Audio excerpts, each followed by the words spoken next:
मंदिर उच्च माध्यमिक विद्यालय जालोर ऑनलाइन क्लासेज में आपका स्वागत है। आज मैं कक्षा 12 द्वादशी सब्जेक्ट फिजिक्स यानी भौतिक विज्ञान। आज अपन यूनिट फर्स्ट के अकॉर्डिंग, आज के अपने सिलेबस के अकॉर्डिंग यूनिट फर्स्ट के अंदर अपना है पार्ट 1 के अकॉर्डिंग क्लास के अंदर रहेगा। आज अपन चैप्टर नंबर फर्स्ट का अध्ययन करेंगे। चैप्टर नंबर फर्स्ट का जो नाम है वो अपना है विद्युत क्षेत्र, इलेक्ट्रिकल फील्ड। तो सबसे पहले अपने यूनिट फर्स्ट के अंदर अपने अकॉर्डिंग 4 चैप्टर अपने को दे रखे हैं सिलेबस के अकॉर्डिंग, जिसके अंदर अपना पहले चैप्टर की बात करते हैं जिसका नाम है विद्युत क्षेत्र यानी इलेक्ट्रिकल फील्ड क्या होता है। तो सबसे पहले इस चैप्टर के अकॉर्डिंग अपने जो शिक्षण बिंदु दे रखे हैं वो शिक्षण बिंदु अपने इस प्रकार है, यानी अपने को इस चैप्टर के अकॉर्डिंग क्या क्या अध्ययन करना है। तो सबसे पहले अपन बात करेंगे फर्स्ट पॉइंट के अकॉर्डिंग, जिसका नाम है शिक्षण बिंदु के अंदर अपना फर्स्ट पॉइंट आएगा स्थिर वैद्युत की। इलेक्ट्रोस्टैटिक्स क्या होता है। सबसे पहले अपना चैप्टर का नाम है विद्युत क्षेत्र, जैसे विद्युत आवेश, विद्युत क्षेत्र नाम आएंगे। तो सबसे पहले अपने को ये पढ़ना स्थिर वैद्युत की का अर्थ क्या होता है। तो ये अपना फर्स्ट पॉइंट रहेगा यानी शिक्षण बिंदु के अकॉर्डिंग। सेकंड होता है घर्षण विद्युत प्रभाव। ये घर्षण विद्युत प्रभाव क्या होता है, इस सेकंड टॉपिक का अपन करेंगे अध्ययन। थर्ड विद्युत आवेश। विद्युत आवेश क्या होता है, विद्युत आवेश के प्रकार क्या होते हैं, विद्युत आवेश के मात्रक क्या होते हैं। चौथा शिक्षण बिंदु अपना रहेगा आवेश को किस किस विधियों द्वारा अपन प्राप्त कर सकते हैं, यानी आवेशित करने की विधियां। यह अपना रहेगा चौथा शिक्षण बिंदु। पांचवा शिक्षण बिंदु है कि आवेश के अंदर कौन कौन से गुण पाए जाते हैं, यानी आवेशों के गुणधर्म। यह अपना पांचवा शिक्षण बिंदु रहेगा। छठा शिक्षण बिंदु रहेगा कूलाम का नियम, यानी आवेशों के लिए कूलाम का क्या नियम होता है उसका अपन अध्ययन करेंगे। सातवां टॉपिक है कि अगर एक आवेश और एक से बहुत ज्यादा अपन अगर आवेश ले, जिनको बोलते हैं बहु आवेश, तो बहु आवेश के लिए एक सिद्धांत का नाम था जिसका नाम था अध्यारोपण का सिद्धांत। तो बहु आवेशों के मध्य अध्यारोपण का सिद्धांत क्या है, अपन इस चैप्टर के अंदर इसका भी अध्ययन करेंगे।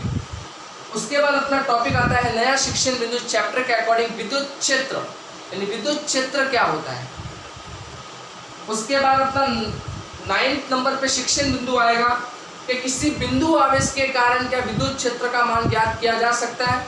तो अपन उसका अध्ययन करेंगे आगे नेक्स्ट स्टडी के अंदर। इसी के अंदर 10th पॉइंट आता है कि आवेशों के निकाय के कारण विद्युत क्षेत्र का मान ज्ञात कीजिए। आवेशों के निकाय के कारण विद्युत क्षेत्र का मान ज्ञात कीजिए। आवेशों को निकाय का मतलब होता है एक तंत्र, क्या उसके अंदर अपन विद्युत क्षेत्र का मान ज्ञात कर सकते हैं। अगला वाला अपना जो बिंदु था उसमें था अपना बिंदु आवेश के कारण, यानी कोई भी बिंदु। और ये जो टॉपिक है 10वां पॉइंट, इसमें आवेशों का एक पूरा निकाय होगा, क्या उसके अंदर अपन विद्युत क्षेत्र का मान ज्ञात कर सकते हैं। इसी के अकॉर्डिंग विद्युत बल रेखाएं क्या होती है, जिनको क्षेत्र रेखाएं भी बोलते हैं। इलेक्ट्रिकल फील्ड लाइन क्या होती है, ये अपना शिक्षण बिंदु रहेगा 11th पॉइंट के अकॉर्डिंग। 12वां पॉइंट होता है अपना शिक्षण बिंदु विद्युत द्विध्रुव व द्विध्रुव आघूर्ण क्या होता है, जिसको बोलते हैं इलेक्ट्रिक डाइपोल। 13वां जो अपना बिंदु रहेगा विद्युत द्विध्रुव के कारण क्या विद्युत क्षेत्र का मान मैं ज्ञात कर सकता हूं। तो ये अपना एक 13वां पॉइंट शिक्षण बिंदु के अकॉर्डिंग रहेगा। लास्ट 14 पॉइंट 14वां पॉइंट, एक समान विद्युत क्षेत्र में बल आघूर्ण का मान ज्ञात करना है। तो अपना जो 14वां जो शिक्षण बिंदु रहेगा कि एक समान विद्युत क्षेत्र में बल आघूर्ण का मान ज्ञात करना। अब अपने यहाँ मुख्यतः इस चैप्टर के अंदर 3 ही पॉइंट इंपॉर्टेंट है, विद्युत आवेश, विद्युत क्षेत्र और विद्युत द्विध्रुव। ये 3 पॉइंट है। इस 3 पॉइंट के अंदर कुछ इसके अनुप्रयोग दिए यानी एप्लीकेशन के रूप है, जो अपन कालांश के अंदर कंटिन्यू अपन इस टॉपिक की ओर आगे बढ़ते हैं। शिक्षण बिंदु के अकॉर्डिंग फर्स्ट टॉपिक की बात करेंगे स्थिर वैद्युत की। आपके जो फर्स्ट चैप्टर का नाम है उस चैप्टर का नाम है विद्युत क्षेत्र। सबसे पहले अपन बात करेंगे कि स्थिर वैद्युत की क्या होता है, यानी जिसको बोलते हैं इलेक्ट्रोस्टैटिक्स। तो स्थिर वैद्युत की होता है एक फिजिक्स की एक शाखा होती है। फिजिक्स की शाखा का मीन्स जैसे आपने 11th क्लास में पढ़ रखा होगा गुरुत्वाकर्षण, हर फिजिक्स के अंदर अलग अलग शाखा होती है। जैसे गुरुत्वाकर्षण के अंदर आप क्या पढ़ते हैं कि सिर्फ जो नक्षत्र, तारे, चंद्रमा, सूर्य, इसका अपन अध्ययन करते हैं। तो इसी तरह से आज जो अपना टॉपिक है विद्युत क्षेत्र के अकॉर्डिंग, जिसका पहला टॉपिक है स्थिर वैद्युत की।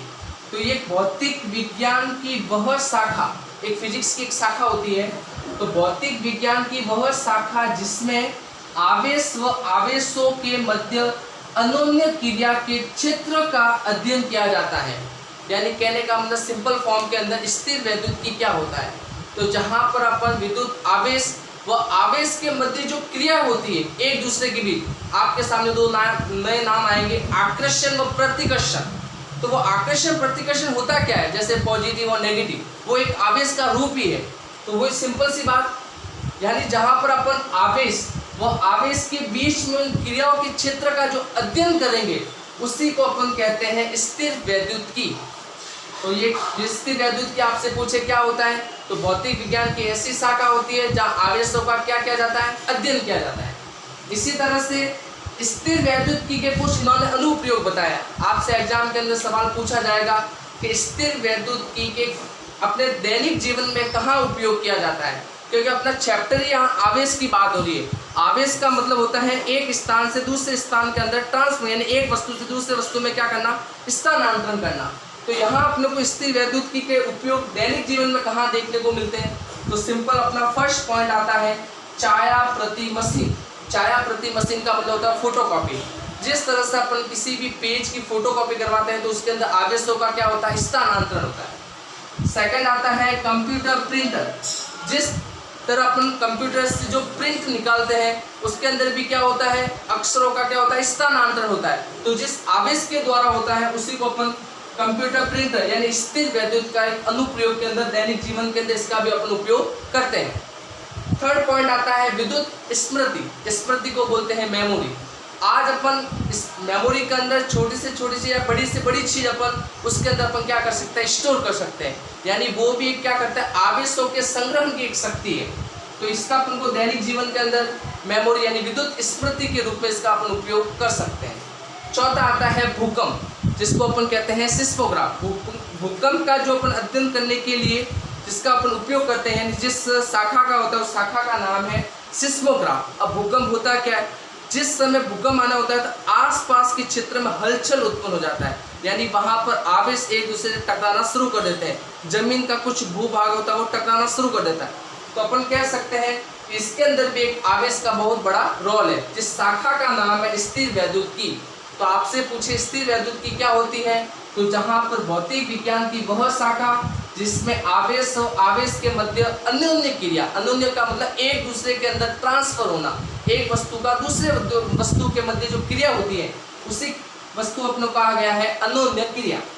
तो इसके सिंपल से चार उपयोग अपन दैनिक जीवन में अपने को देखने मिलते हैं। छाया प्रति मशीन यानी फोटोग्राफी में, कंप्यूटर प्रिंटर, विद्युत स्मृति, और चौथा होता है भूकंप। आज अपन बात करेंगे जो अपना सेकंड शिक्षण बिंदु है घर्षण विद्युत प्रभाव। जैसे मैं सिंपल सी बात करता हूँ कि अपने पास एक बार बार वर्ड आ रहा है आवेश।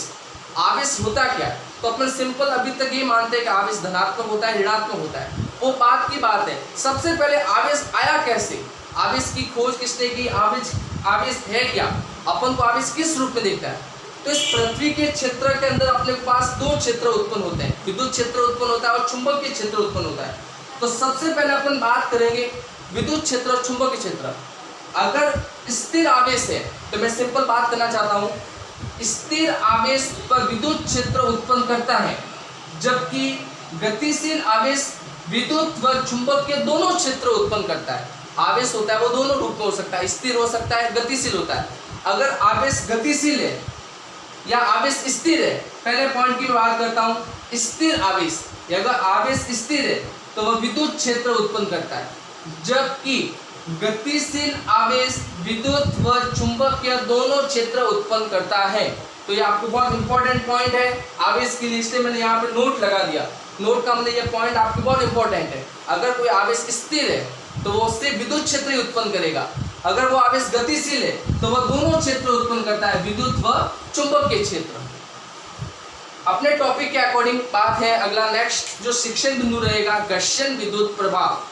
घर्षण विद्युत प्रभाव के अंदर अपने को देखना है कि आवेश, अब आवेश की बात करते हैं तो आवेश का मतलब होता है स्थानांतरण करना। जब दो वस्तु एक दूसरे से घर्षण करेगी जिससे उसी को अपन कहेंगे आवेश। जैसे सिंपली मैं कहना चाहता हूँ कि मैंने हाथ को लिया, दो हाथों को आपस में रगड़ा, तो आपस में रगड़ने से क्या होगा, एक वस्तु का स्थानांतरण किस में हो रहा है, दूसरे वस्तु में हो रहा है। जैसे अपन कंघी से बाल बनाते हैं तो ये भी एक वस्तु से किस में हो रहा है, दूसरे वस्तु में स्थानांतरण हो रहा है। पेन से मैं कागज में लिख रहा हूँ, ये भी एक वस्तु से दूसरे वस्तु में क्या हो रहा है, स्थानांतरण। तो यहाँ पर एक इंपॉर्टेंट बात आती है कि आवेश के लिए घर्षण का होना बहुत जरूरी है। बिना आवेश घर्षण, आवेश के बिना घर्षण नहीं हो सकता। देखिए इधर, घर्षण विद्युत प्रभाव, यानी किसी भी वस्तु के अंदर आवेश उत्पन्न करने के लिए उसमें घर्षण का होना बहुत आवश्यक है। तो अपना जो सेकंड शिक्षण बिंदु है, घर्षण विद्युत प्रभाव। ये घर्षण विद्युत प्रभाव क्या होता है, देखिए, वैज्ञानिक गिलबर्ट के अनुसार विभिन्न पदार्थों में घर्षण के कारण आवेश उत्पन्न होता है। वैज्ञानिक गिलबर्ट कहता है कि बहुत सारे पदार्थों के अंदर घर्षण, घर्षण का मतलब होता है रगड़ना आपस में। जब घर्षण के कारण क्या उत्पन्न होता है, आवेश उत्पन्न होता है। ये किसने बात बताई थी, वैज्ञानिक गिलबर्ट ने कहा था। वापस देखिए इधर, वैज्ञानिक गिलबर्ट के अनुसार विभिन्न पदार्थों में घर्षण के कारण आवेश उत्पन्न होता है। घर्षण का मतलब होता है दो वस्तुओं का आपस में रगड़ना। अब सिंपल सा बात करते हैं, यहाँ पे एक सिद्धांत पूछा जाता है कि घर्षण विद्युत सिद्धांत क्या होता है। तो देखिए, घर्षण विद्युत सिद्धांत की बात करता हूं। दो वस्तुओं को घर्षण के बाद, घर्षण का बाद मतलब रगड़ने के बाद, घर्षण कराने के बाद जिस वस्तु में इलेक्ट्रॉन की अधिकता होती है, यानी अधिकता पाई जाती है, तो उस पर तो ऋणावेशित, और जिस वस्तु पर न्यूनता वह धनावेशित। यानी कहने का मतलब जहां इलेक्ट्रॉन की अधिकता होती है, अधिकता पाई जाती है, उस पर तो आता है ऋणावेशित, और जिस वस्तु पर न्यूनता वह होता है धनावेशित। कहने का मतलब सिंपल, जहां इलेक्ट्रॉनों की संख्या ज्यादा रहेगी वहां पर क्या पाया जाएगा, इलेक्ट्रॉन की क्या होगी, अधिकता, और जिस वस्तु पर, वो वस्तु क्या कहलाएगी, ऋणावेशित, और जिस वस्तु पर न्यूनता होगी वो कहलाएगा धनावेशित। कहने का मतलब माना गया है कि इसी स्थानांतरण में, एक वस्तु का दूसरे वस्तु में स्थानांतरण में जो द्रव्यमान में जो परिवर्तन होता है वो नगण्य रहता है। तो मैं सिंपल सी बात करना चाहता हूं यहाँ पर कि घर्षण विद्युत प्रभाव क्या होता है। तो घर्षण विद्युत प्रभाव का मतलब होता है एक वस्तु का दूसरे वस्तु में स्थानांतरण, और स्थानांतरण के समय द्रव्यमान किसी तरह का कोई परिवर्तन नहीं होता, यानी नगण्य रहता है। इसी सिद्धांत का जो नाम दिया गया है वो नाम है घर्षण विद्युत प्रभाव। अपन इसको एग्जाम्पल के तौर पर समझते हैं तो ज्यादा अपन को समझ आएगा। घर्षण के लिए दो वस्तुओं का होना बहुत आवश्यक है, तो इसको अपन एग्जाम्पल के रूप में समझते हैं, एग्जाम्पल के रूप में समझते हैं।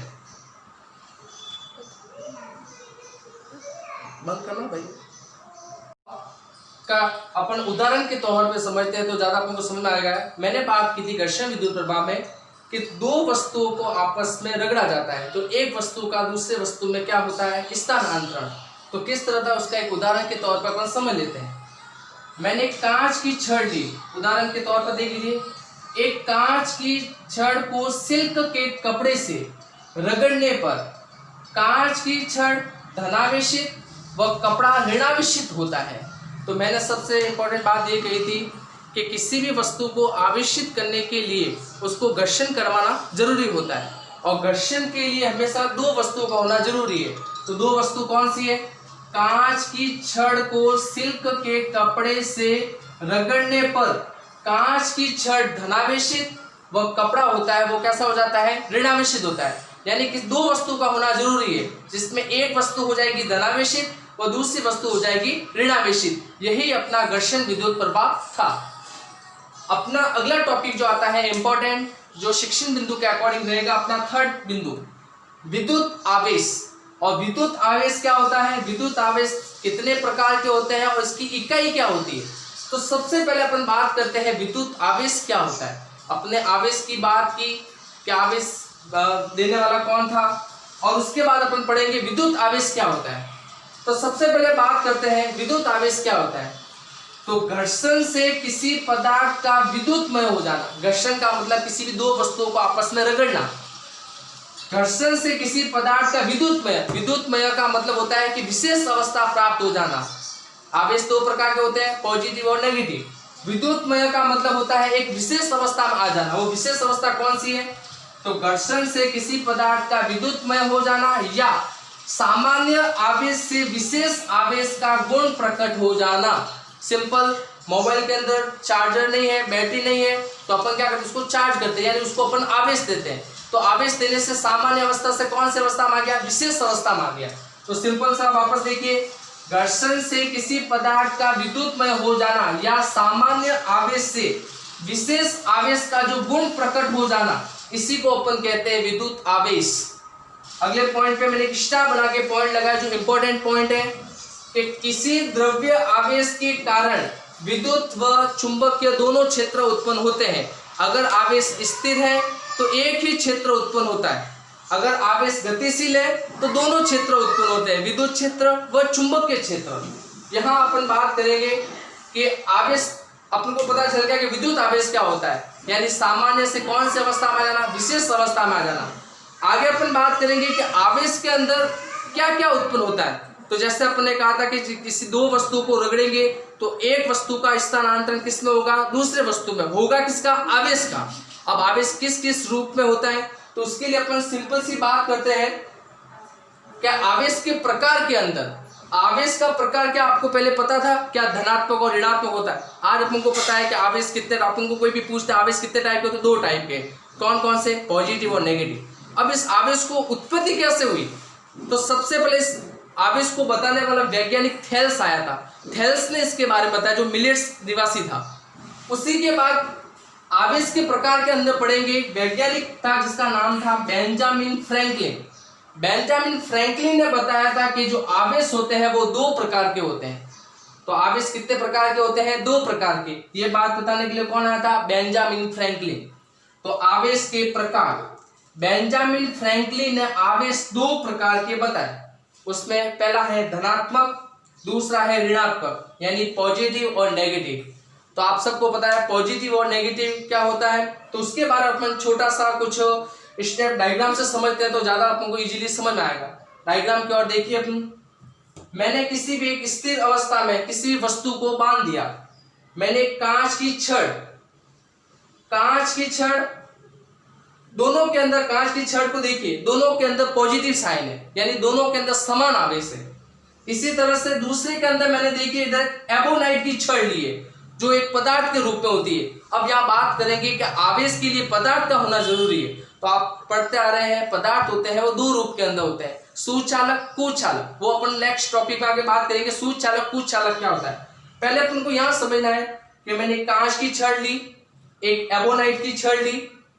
कांच की छड़ के ऊपर है पॉजिटिव चार्ज, मैंने इसके ऊपर रखा पॉजिटिव दोनों के अंदर। एबोनाइट की छड़ है, दोनों के अंदर नेगेटिव रखा। तीसरी कंडीशन के अंदर कांच की छड़ पॉजिटिव और एबोनाइट की छड़ है नेगेटिव। तो अपने पास यह तीन स्थितियां अपने को देखने को मिलती है। तीनों स्थिति हम देखते हैं, अगर दोनों के ऊपर समान आवेश है तो वहां पर सदैव प्रतिकर्षण उत्पन्न होता है। दोनों पर अगर समान आवेश है तो वहां पर प्रतिकर्षण उत्पन्न होता है।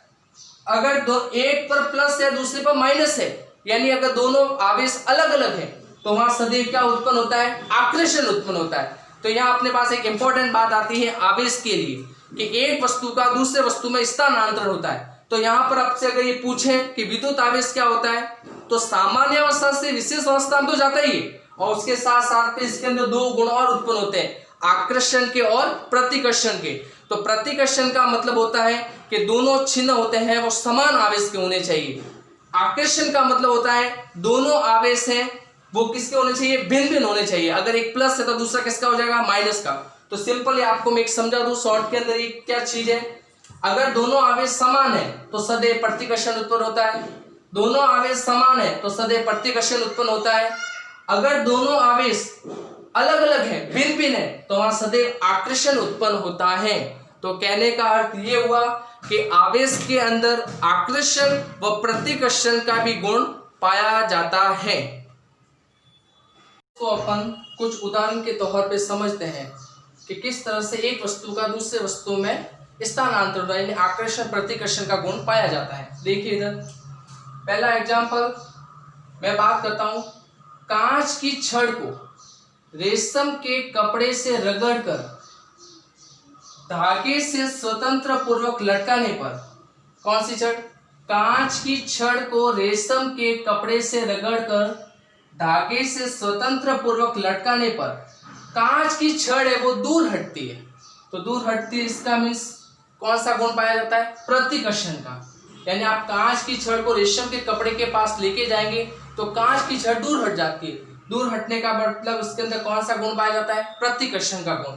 देख सकते हैं प्रतिकर्षण यानी दोनों किसके हैं? धनात्मक। इसी तरह दूसरा उदाहरण के तौर पर अपन समझ सकते हैं, एबोनाइट की छड़ को बिल्ली की खाल से रगड़ने पर, मैंने एबोनाइट की छड़ ली और उसको मैंने बिल्ली की खाल से रगड़ा, धागे से स्वतंत्र पूर्वक लटकाने पर, इसमें भी एबोनाइट की छड़ क्या होती है? दूर हटती है। जैसे पहले पॉइंट के अंदर कांच की छड़ जैसे दूर हटती थी, उसी तरह से एबोनाइट की छड़ भी क्या हटती है? दूर हटती है। जब वस्तु एक दूसरे से दूर हटती है तब कौन सा गुण होता है? वापस प्रतिकर्षण का। और एबोनाइट की छड़ कैसी होती है? ऋणात्मक। तो यहाँ पर कैसे साइन आ गए? दोनों ऋणात्मक। तीसरे पॉइंट के अकॉर्डिंग समझिए, जब मैंने कांच की छड़ को रेशम के कपड़े से रगड़कर, कांच की छड़ को रेशम के कपड़े से रगड़ा, वो एबोनाइट की छड़ को बिल्ली की खाल से रगड़ा। कांच की छड़ भी ली और मैंने दूसरी एबोनाइट की छड़ भी ली, इसको मैंने रेशम के कपड़े से रगड़ा और एबोनाइट की छड़ को मैंने बिल्ली की खाल से रगड़ा, फिर इन दोनों को एक दूसरे के पास लाया। तो पास लाए तो यहाँ पर कौन सा गुण अपने को देखने को मिलता है? यह एक दूसरे की ओर अपनी ओर खींचती है। खींचने पर कौन सा गुण? यानी एक वस्तु अपनी दूसरे वस्तु को अपनी ओर आकर्षित करती है। तो इसके अंदर कौन सा गुण पाया जाता है? आकर्षण का गुण पाया जाता है। तो अपने पास बहुत से वैसे उदाहरण अपन देख सकते हैं, मगर अपने सिलेबस के अकॉर्डिंग ये अपने को कुछ पॉइंट दे रखे हैं जो एग्जाम के अंदर सीधा सा इसका क्वेश्चन अपने से पूछा जाता है। विद्युत आवेश क्या होता है?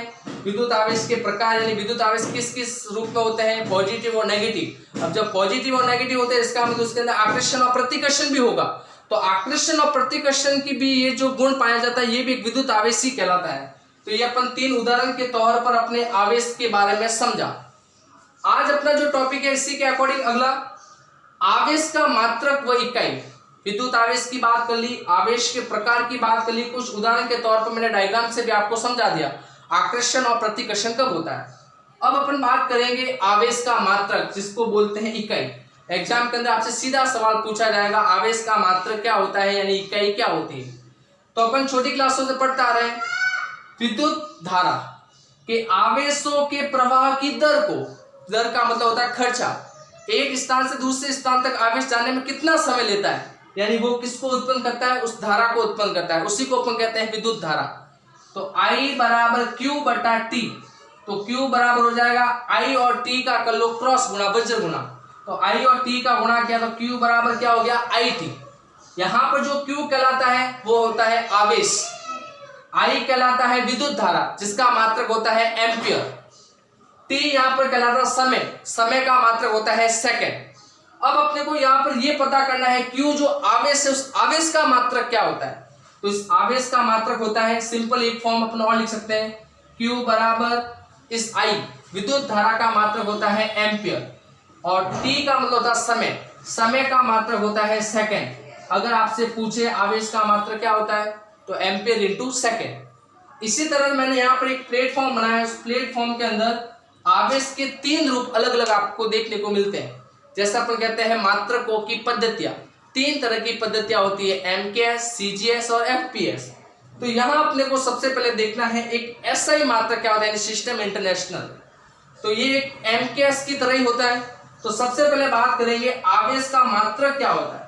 तो आवेश का जो SI मात्रक होता है वो होता है कूलम। एग्जाम के अंदर क्लियर आपसे पूछा जाता है आवेश का SI मात्रक बताइए। तो SI मात्रक क्या होता है? कूलम, जो सबसे बड़ा मात्रक होता है।